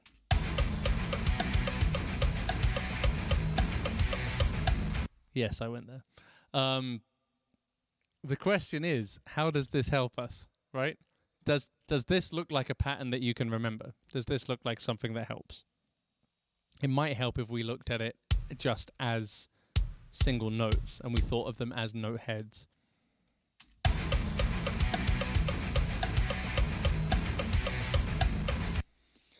And then with a loop point basically being here rhythmically. By this point, it looks like it's just too tricky to work out, which is why I want to keep it to this 4 3 4s and 3s basically.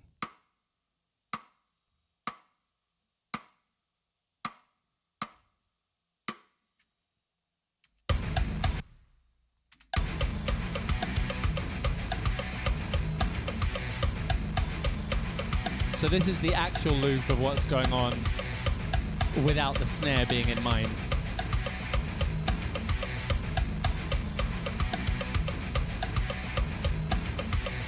One, two, three, four, 1, 2, 3, 1, 2, 3, 4, 1, 2, 3, 1, 2, 3, 1, 2, 3, 1, 2, 3, 4, 1, 2, 3, 1, 2, 3, 1, 2, 3, 4, 1, 2, 3, 4, 1, 2, 3, 1, 2, 3, 4, 1, 2, 3, 1, 2, 3, 1, 2, 3, 1, 2, 3, 1, 2, 3, 4, 1, 2, 3, 1, 2, 3, 4. That might feel like it's completely unnecessary to do. But because the notes are moving out of sequence, the second repetition of that, we're going to be on note 2 here. And then the next repetition, we're going to be on note 3 here. It kind of would help a lot if we could just learn that as a note grouping. And then as a drummer continue looping. But the guitarist then has to do the next stage of the cycle musically, and then the next stage of the cycle musically. It displaces. Does it make sense? Is what I'm saying making sense? Or am I just am I going too far? Too far and too fast with it?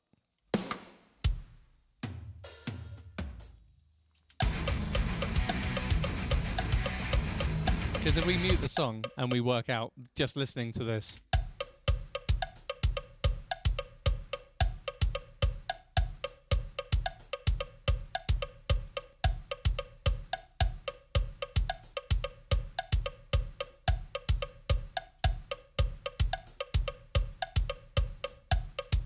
we even kill the click.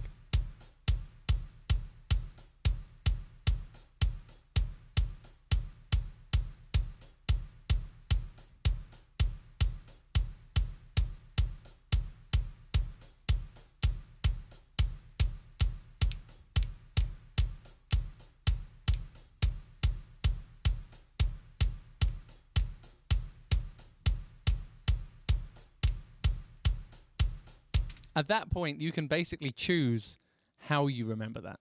Your brain's your brain. Your brain is the only brain that matters in how you get this, in terms of if you're going to drill this into yourself. Because it has to make sense with the music, but the problem is to not get lost. There's got to be a level accounting going on, because this one's just too dang long. I feel like they've gone so far into their career that they could just pretty much do whatever you want. Jesus. Yeah, I probably could, okay, but I want it to feel achievable. So that's why this, again, is in many ways, much harder than the Tesseract example we were going at. Because we've basically, on top of this, we have to put a snare on, play a beat throughout it, maintain where we are. The guitarists have to, on their second repeat of it, they then cycle into a different point. There are 3 notes. So it's note 1, 2, 3. Oh, nope, go away. 1, 2, 3, 1, 2, 3, 1, 2, 3, 1. And then rhythmically we loop in that rhythmic thing. 2, 3, 1, 2, 3, 1, 2, 3, 1, 2. The next loop we do, it'll be dun, dun, dun, dun, dun, dun, dun, dun, dun. And then I bet you any money if we kept that going, at that point, this note here, we'd be back to the original note. If we put it here. Dun, dun, dun, dun, dun, dun, dun, dun. Oh, no, I looped it. Let's start that again. 1, 2, 3, 1, 2, 3, 1, 2, 3, 1, 2, 3, 1, 2, 3, 1, 2, 3, 1, 2, 3, 1, 2, 3, 1, 2, 3, 1, 2, 3, 1. That's actually the fucking loop right there. How's it going, Aidan, by the way? At that point, we literally did hit the actual loop point. But realistically, rhythmically, we could have learnt a third of that. And then we could have just continued that motion forwards. Where this gets tricky is that actually doing that in, every... Thank you, Werner. I appreciate that. You are such a legend. I completely had already lost track of time. I love you. We've just, that if we'd only worked out that it looped at that point, we've got 3 times more information to memorize than we otherwise did. But I'm not going to go into how to get comfortable with learning rhythms that displace in general. With this as an example, this is at the end of that spectrum. The exercises that I try to show within the exercises that I've carefully made, those are good starting places. Those are places where you can go, okay, I kind of get that. And it's super simple. It's starting out with having either one more notes than in 2 bar, in a two beat variation, basically either having din din din din din din din din din din din din being an example. It's displacing one at a time. Din din din din din din din din din din din din din din din din din din din, and so on. Getting a starting point of playing not only kick drums that are in a different meter, but doing something with your hands over the top of it. It's a very carefully constructed course that's designed to take you through the idea of displacing at all with guitars to listen to. And it just goes on for miles and miles. You should totally take a look at it if you want to start getting into understanding how displacing stuff feels, with the benefit of having the tabs alongside it. Even if you don't read tabs, the fact that they're all linked in with the videos, it really, really does help. It's an entire skill set that I don't know how else to describe getting into feeling comfortable about displacing in general and rolling with that rotation as it goes around and around and around and comes back and then goes around and around and around. That whole round of being out of time and holding time underneath it is just not necessarily a thing that you can get to. But yeah. Yeah, we have to wake up super early. I was just going to go for 7, by the way. I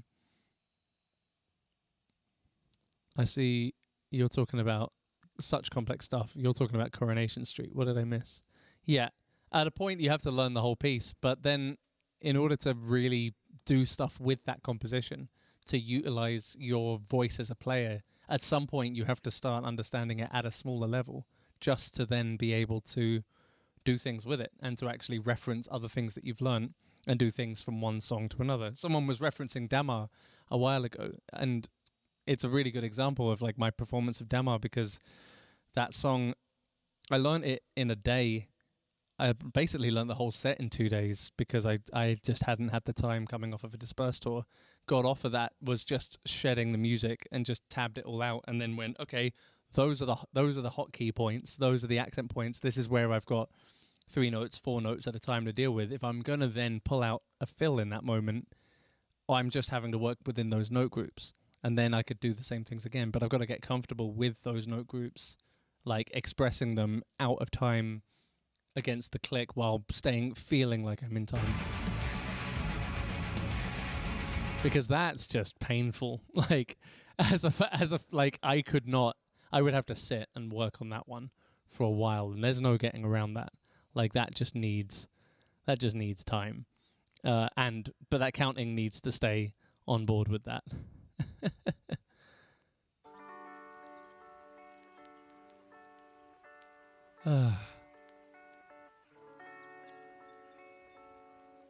I appreciate that, GS Devil. As I say, we have a current deal on.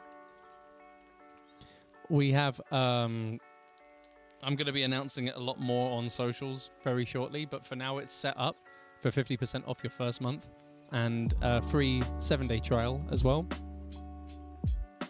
I can't believe you guys just branded it MDMA on my behalf. So you can try it out for 7 days. You've got, just for this month, only a half price first month. Have a look, even just for the trial. Just see what those polymetric confidence courses look like, because I promise you, if you put the time in with them, you'll start to feel the process come out from it. And not only that, there's a full transcription and lesson based on Lavos and Cardinal Red. So there's amazing lessons based on how to blast beat, how like some of those parts are constructed, like the Cardinal Red build up, all those fills. They're kind of looking at it from this time basis as well.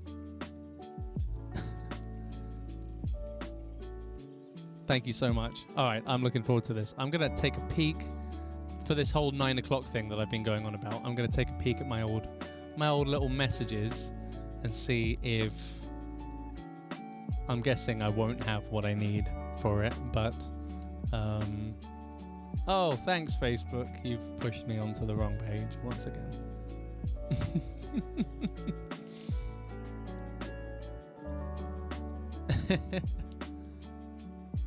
So, did this make any sense to you? Do you still have questions? I want to know, because this is all like hard to go out on a limb and try to explain the unexplainable in a lot of ways. I want to try and fill in all of the gaps between I can't play progressive metal and I can now play progressive metal. That isn't just go work on it. You know, there's got to be more. I know there's more there. It's just, it is a tricky one to express and explain how that expertise has been developed in a way that's more than just do it, because it really isn't that easy. Oi, oi. Can I explain the entire thing again? Well, you can rewatch the entire YouTube VOD, and you can totally go ahead and enjoy that. It takes everything to count to 4, Ravo.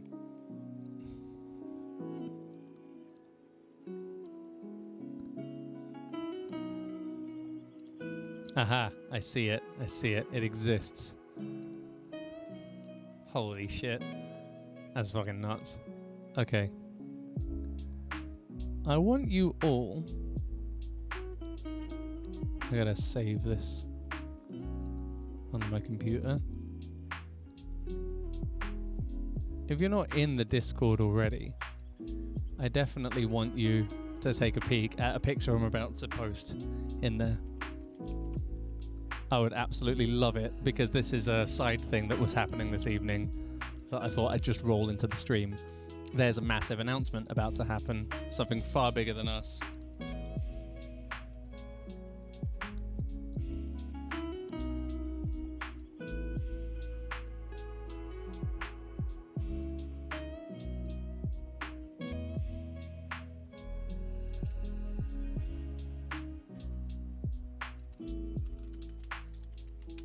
Just lining up on this one real quick. Where are we at?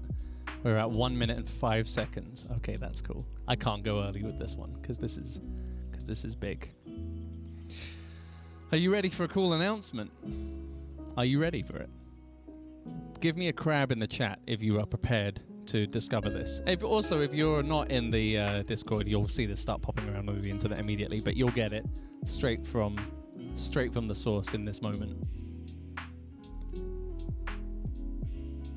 Make sure you're in the Discord, my friends. In the Malian Drum Discord. You will want to see this. I'm going to start prepping the post right now. Should have probably done that before 30 seconds before I had to release it.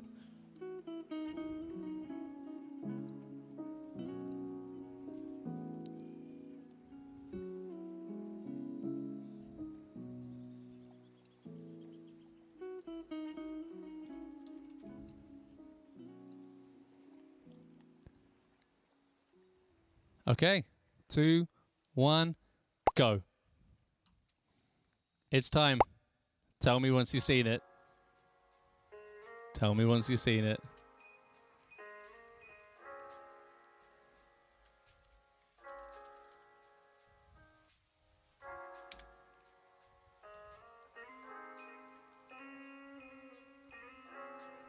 Are you seeing it? Are you seeing it? Are you seeing the download announcement? I'm just going to go ahead and show it to you right here. Screw this. There it is.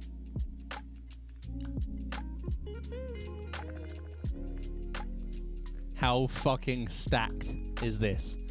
How fucking stacked is this? Yes, it's 9 o'clock. It's good. It's good. You've got fucking Bring Me. You've got 2 Metallica sets. You've got a Slipknot set. And then somewhere down here, you've got this little band. I don't know if you've heard of them. This will be my 3rd download, and I am fucking stoked to be a part of this. Yeah, 2 fucking sets with no fucking repeated songs across 2 whole sets. I don't think we can even go for the whole weekend, but I don't know if we can or not. If we can, I don't know. Maybe just listen to their entire fucking back catalogue. I don't know. What a fucking lineup. Architects on there as well. It's fucking nuts. Pendulum are always fucking fantastic. Ghost will be great. It's nuts. This is in Donington Park. This is in England. Evanescence as well. That's just fucking amazing. I'm not going to lie. I've never seen them. And the kid in me is going to go nuts for that. Disturbed as well.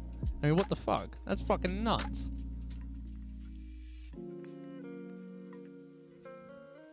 Also, old friends Pupil Slicer.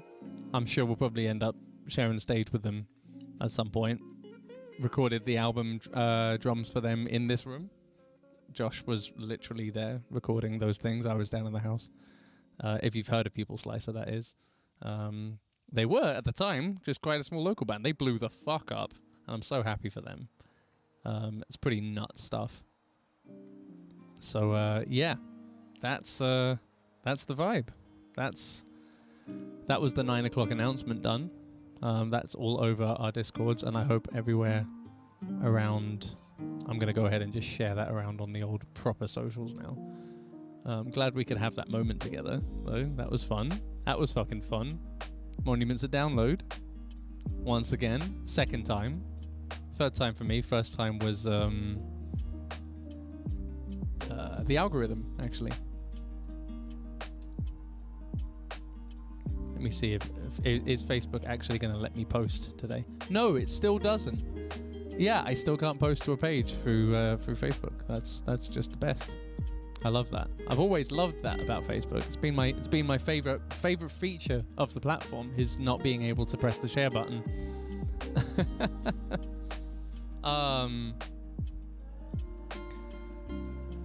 Yo, the tour with Leprous, it could well be the only time you see us. I can't promise that there will be another time that you'll be able to see us. We definitely don't want to play too often. You can easily just be. It doesn't help to be out all the time. So I would say, definitely come out. Assume no, and then if you're pleasantly surprised, then great. If not, you didn't miss it. A lot of friends missed it.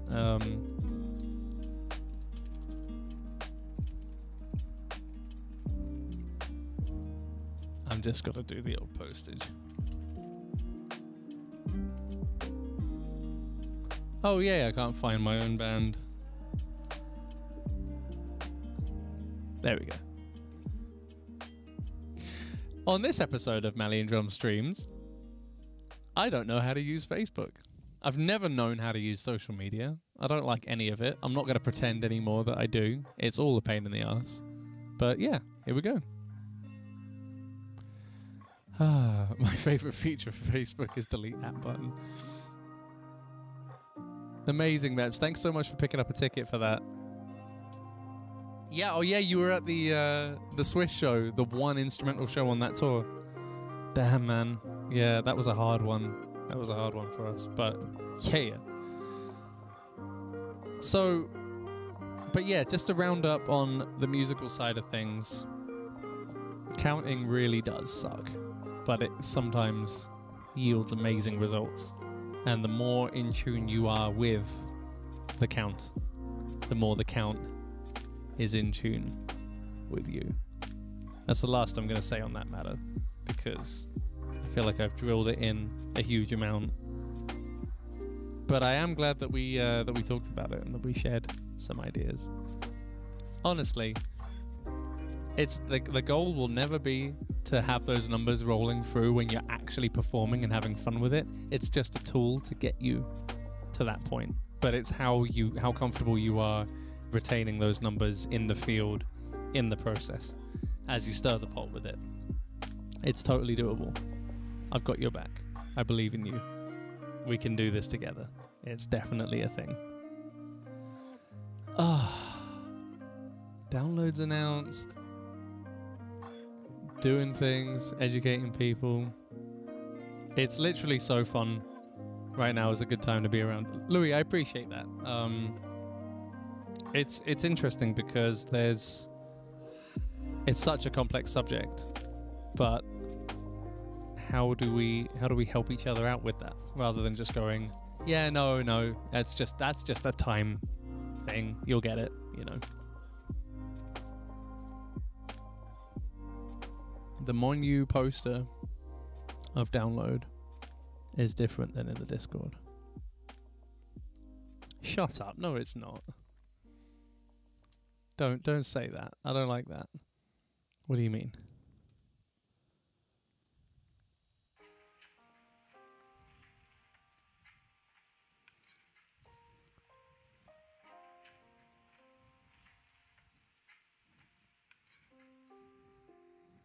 Yeah, it's just a different size. Yeah, there were like 4 versions of it. I just clicked on one of them and just went with it. The names will all be the same. It all came as part of the same post.